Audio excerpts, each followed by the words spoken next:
Olá, galerinha do sexto ano. A aula de hoje é sobre materiais sintéticos e reciclagem. Primeiro vamos começar com a borracha. Ela é um polímero que pode ser natural ou artificial. Ele é um látex que é proveniente de árvores tropicais como a seringueira, no Brasil. E são feitas incisões no caule para extrair o líquido branco dele. Através da borracha é fabricado pneus de carros, de veículos, chinelos, bexigas, bicos de mamadeira, borracha escolar e luva de látex. A evolução de produção brasileira do látex, ele vem desde 1960, com 23,5 mil toneladas. E essa evolução até hoje, nos últimos anos, foi de 350 ml de mil toneladas de látex para produção de borracha. Vocês podem ver aqui, o país onde o Brasil importa mais, 50% Indonésia, 23% Tailândia, 20% Malásia, 7% Vietnã. O lucro médio de cada atividade, a borracha ela ultrapassa a cana-de-açúcar, tá? Com 3.100. E para onde vai essa borracha? 80% é fabricação de pneus e 20% outros produtos, como aquele que eu tinha falado para vocês, que são a borracha, luvas cirúrgicas, tubo cirúrgico e demais. E o pneu de veículos, ele é 36% borracha, 18% aço e 46% outros derivados de petróleo e produtos químicos. Vamos falar agora de tecidos.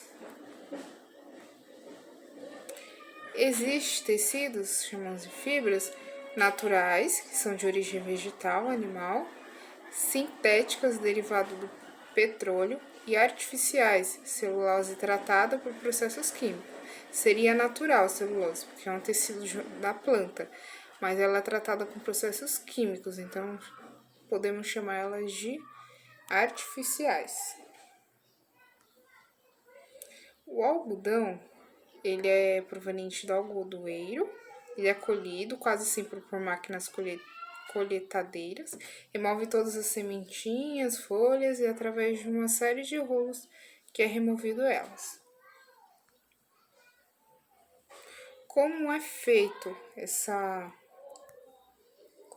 a fibra? Primeiro, elas são recolhidas, essas fibras externas, elas se envolvem em fios para formar. Então, a gente faz uma torção nelas, se vocês forem ver aqui, perdão. É feita uma torção nesse tecido, para que ele possa se unir, várias fibras se unir, para que possamos colocar ela em rolo. Depois dessa torção, você tem dois processos para poder traçar essas linhas. E temos a urtidura e a trama. Aqui, os fios de trama e os fios de artidura. A artidura está na transversal e os fios de trama na longitudinal. Então, esses fios de trama, elas vão passando sobre os fios de artidura, se você perceber aqui de roxo ou azul, e ela vai traçando para formar esse tecido, certo?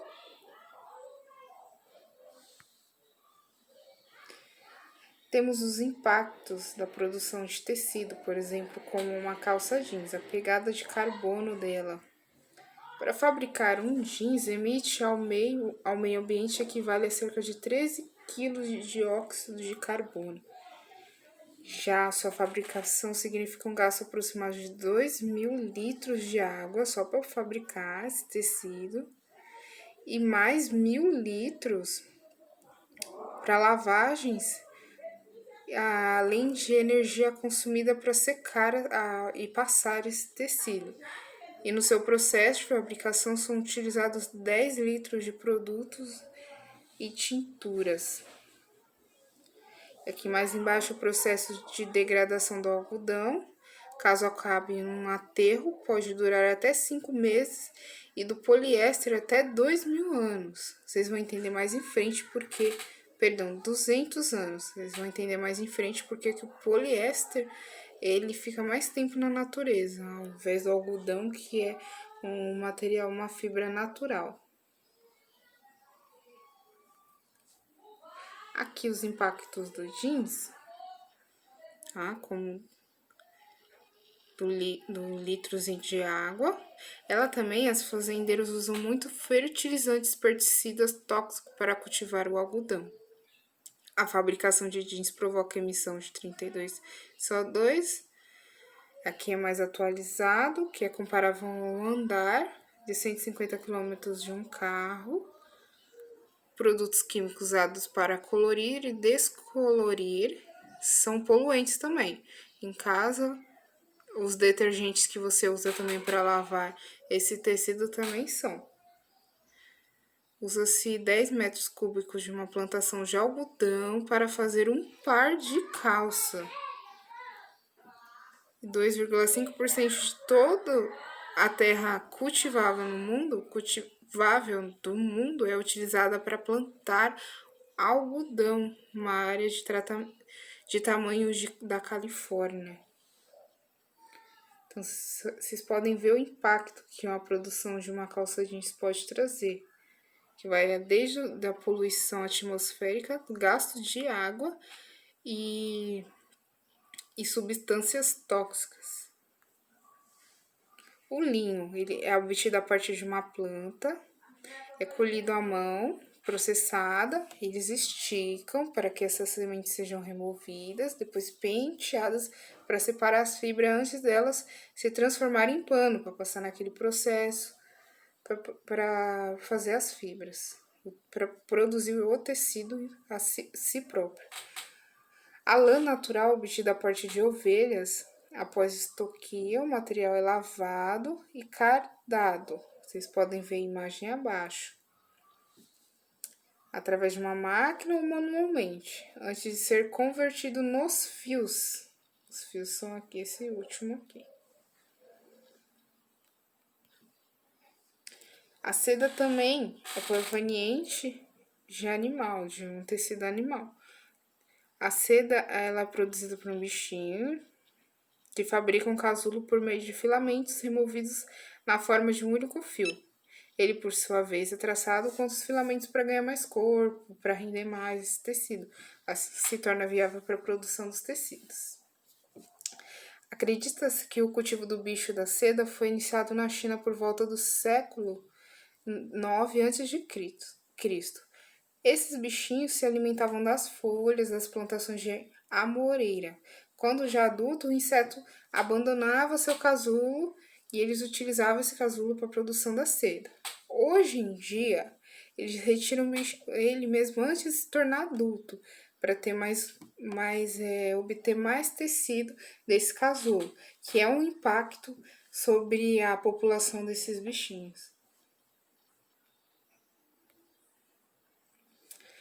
O nylon e poliéster, como eu tinha passado para vocês, que eles podem levar até 200 anos para ser degradado no meio ambiente, se for jogado num aterro sanitário. O nylon é feito à base de um polímero, o poliéster é derivado dos álcools. Eles são tudo proveniente do petróleo. Caminho para a malha sustentável. A garrafa é recolhida no meio ambiente e passa por uma etapa de processamento, limpeza, trituração das garrafas, o início da reciclagem, tá? É através da garrafa PET que a gente consegue produzir o poliéster. Transporte. Essas garrafinhas elas são cortadas, que chamam de flaques. O material ele é cortado em quadradinhos, meio centímetros, chamado de flaque. Depois é a extrusora, vai para extrusora. E junto com esses materiais primos, eles colocam produtos químicos, recebem esses produtos químicos para tornar esse produto mais homogêneo. Assim, esse quadradinho mais esses produtos químicos, ele passa por essa máquina, no qual o flake, sobre a pressão, quando a massa passa pela extrusora e saem uns fios de garrafa PET, que é semelhante às fibras dos tecidos, no qual esses fios eles são fabricados. Temos também os tecidos sustentáveis, como o couro do abacaxi, que é um material Pinhantex, o couro feito com a fibra dessa folha do abacaxi. A alternativa é um couro que pode ser usado para roupas, sapatos, acessórios. A fibra da folha do abacaxi é um subproduto da indústria agrícola, o que não gera gastos extras. A água ou defensivo agrícolas para sua produção e tem mesma textura, isolamento, que nem o couro, e a função do couro de um animal ou sintético. O liecel e modal, fibras fabricadas a partir da polpa da madeira. Em sua produção são usados produtos químicos mais livres e solventes nocivos. O cânhamo é a fibra de cânhamo, pode ser cultivado perto de rios, por isso não usa tanta terra para plantação como ocorre no algodoeiro.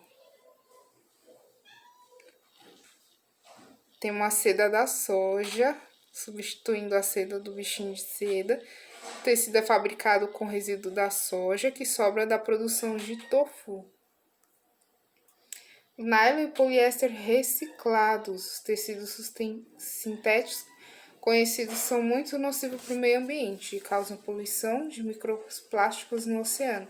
Então, esse tecido, como ele demora para degradar, ele leva até 200 anos para degradar no meio ambiente, o caminho dele normalmente é para os oceanos e acaba poluindo, ele acaba se transformando em microplásticos pequenininhos e pode ser ingerido pelos animais no ecossistema marinho. Então, o que pode ser feito? Pode ser recolhido o tecido, a roupa que não for mais utilizada, eles reciclam para produzir uma nova roupa. Temos também a seda da laranja, seda vegana produzida com material reaproveitado da indústria de suco de laranja. Ela é feita a partir da celulose do bagaço da laranja. A seda é leve, é suave e pode ser opaca ou brilhante. Vamos falar agora do vidro. A composição do vidro. Ele é composto pela areia, o calcário, barilha, o carbonato de sódio e a alumina, óxido de alumínio, e corantes ou descorantes. A produção do vidro, toda a matéria-prima é levada ao misturador. Essa mistura resultante é levada ao forno de fusão, uma temperatura quente, onde, sob o efeito desse calor, se transforma em vidro e é conduzido às máquinas de conformação, que são utilizados de acordo com o tipo de vidro que se pretende obter. Então, eles fazem essa mistura, que dá o resultado desse líquido aqui na primeira imagem. Esse líquido é levado para essas máquinas de conformação, que vai formar o devido produto, por exemplo, a garrafa aqui na segunda imagem. Após ele formada, a peça de vidro deve ser recozida, isso é, ele é levado novamente para esquentar e deve ser esfriado lentamente até a temperatura ambiente. Vocês podem ver também, quando vocês receberem o slide, ver os links que eu mandar para vocês aprofundar mais. A reciclagem. Dentre as principais vantagens do vidro está o fato dele ser 100% reciclável, ou seja, ele pode ser usado e posteriormente utilizado como matéria-prima na fabricação de novos vidros, infinitas vezes sem perder a qualidade ou pureza do produto. Então, tá aqui a reciclagem. Primeiro ele é triturado, a limpeza, é feita a coleta, é feita a limpeza, seleção desses vidros, depois eles são triturados como matéria-prima. Eles são levados para a indústria de vidreiros e faz todo aquele processo novamente, para umas envasadoras. Assim que for mais as embalagens, eles são redistribuídos e para os consumidores. O alumínio.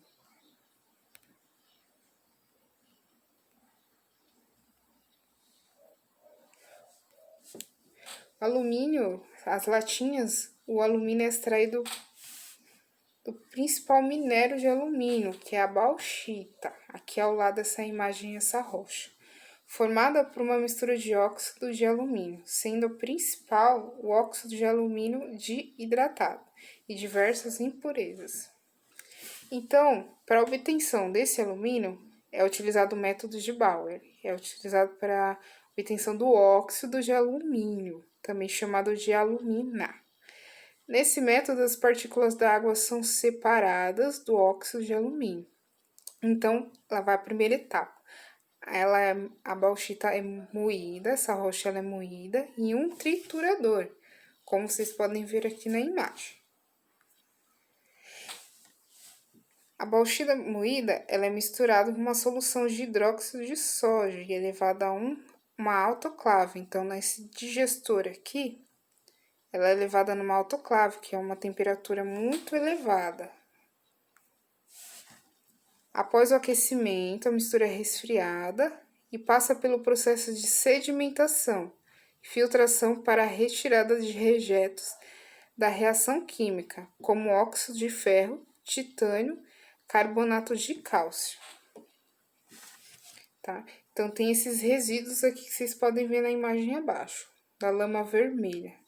É retirado todos esses resíduos para extrair só aquela substância que eles querem, a alumina. Em seguida, o filtrado é tirado com germens e gibsita, é um minério que contém cálcio, para que haja a formação de hidróxido de alumínio. Aí eles são acrescentados essa substância para calcificação. Por fim, o óxido de alumínio é formado, passa por a lavagem e calcificação, que é a mistura desse carbonato de cálcio, e aquecimento para a formação do óxido de alumínio.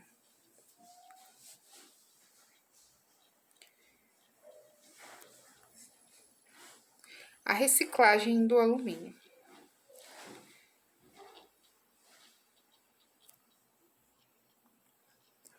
Primeiro ele é coletado, levado para prensagem, em qual eles amassam esses alumínio, levado para fundição, qual vai a temperatura alta, na qual a formação do alingotamento, que chamamos de ligotamento, é esse líquido, para ser levado para laminação. Na laminação, é formado lâminas, já naquele formato redondo, para formar a latinha, no qual eles dão origem a novas latinhas. Aí, por fim, eles são enchidos com o refrigerante, o produto que utiliza dessa latinha. E ele retorna para o consumo e compra.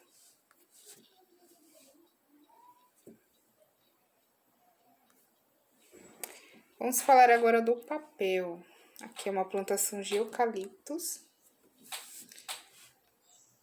A produção. A madeira do eucalipto é retirada e cortada em pequenos pedacinhos. Como essa aqui é a segunda imagem. Esses pedacinhos são colocados para cozinhar durante um bom tempo. Junto a esses pequenos pedaços são adicionadas algumas substâncias químicas, como o sulfito.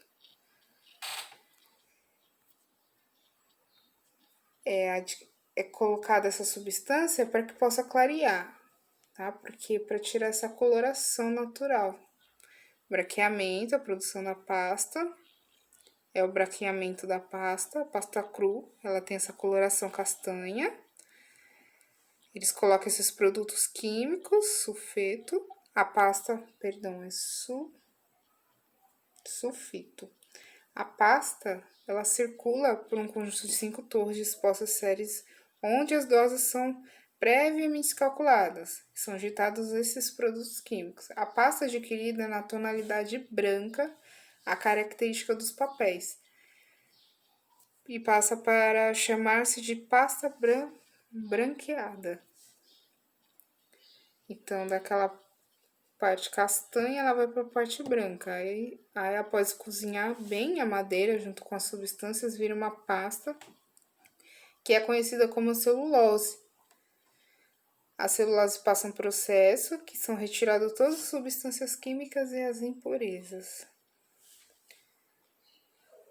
Através do vapor, no momento que é passado, no momento que esquenta o produto para formar essa celulose, é liberado um vapor. E esse vapor é utilizado para a energia elétrica no qual funciona essa máquina de fabricação de papel. A pasta de celulose, ainda cheia de líquido, passa por uma máquina chamada mesa plana, onde se transforma em uma folha gigante, bem lisa. Essa folha é prensada para retirar o excesso de líquido que ainda está nela.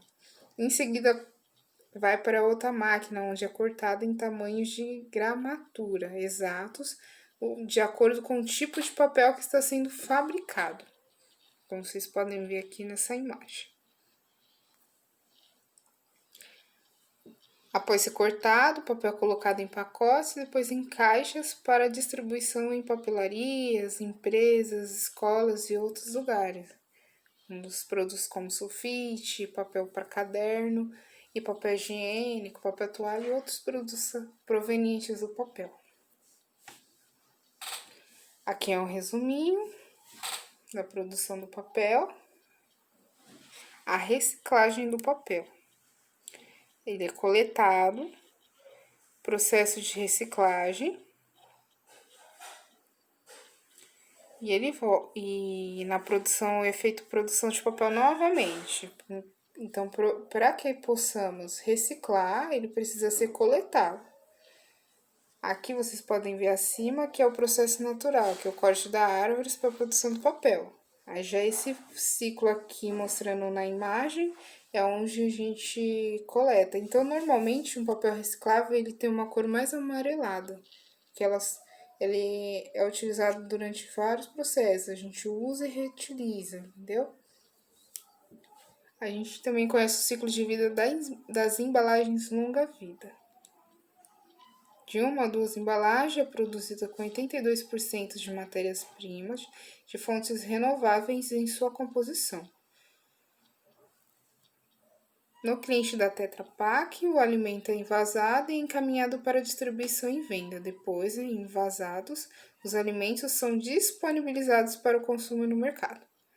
Após o consumo, o destino das embalagens depende de você. Certo é reciclar. Assim, as embalagens seguem para cooperativas catadoras que fazem a separação do tipo do papel, plástico, vidro, metal e outros produtos recicláveis. As embalagens longa-vida são enviadas às indústrias de papel, onde tem o início do processo de reciclagem, gerando novas matérias-primas para a indústria. Por que o papel fica amarelo? Se vocês lembrarem na aula de transformações químicas, processo da maçã. A maçã que vocês colocaram um pouco de limão, ela não oxidou, ela não ficou escura. Ao contrário da que vocês não colocaram limão, ela ficou escura porque ela oxidou. Então, tudo envelhece o processo de oxidação, é a entrada do oxigênio. Então, como resultado, os objetos, substâncias, os alimentos, eles começam a amarelar, eles começam a ficar dessa cor. O mesmo processo é o papel, que o papel é uma matéria, ele é natural, ele é uma fibra natural, vem diretamente dos seres vivos, vem de uma planta. O plástico. Plásticos são utilizados atualmente em sacolas, brinquedos, mesas, como esses produtos vocês podem ver aqui na imagem. E são derivados do petróleo.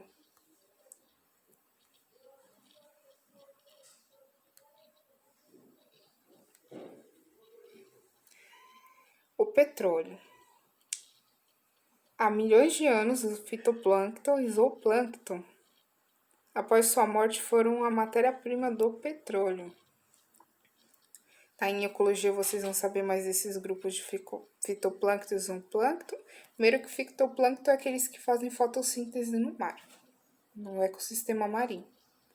O zooplâncton é o que se alimenta desses fitoplânctons.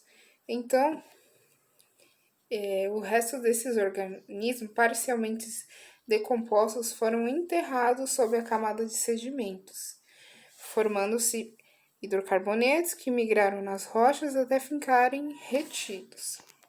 O petróleo e o gás natural acumularam-se e ficaram retidos nele.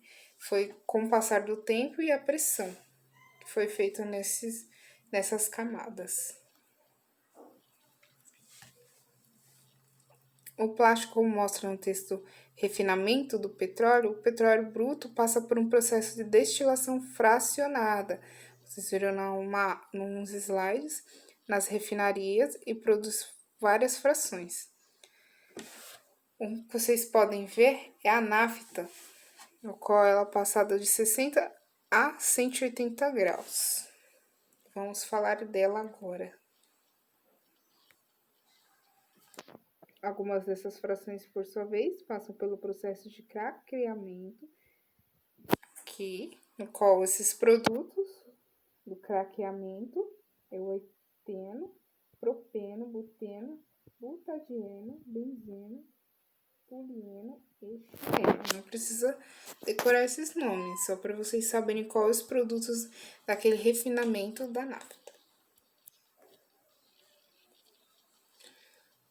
O polietileno, por exemplo, é um polímero resultante da adição de sucessivas variações de moléculas de etileno.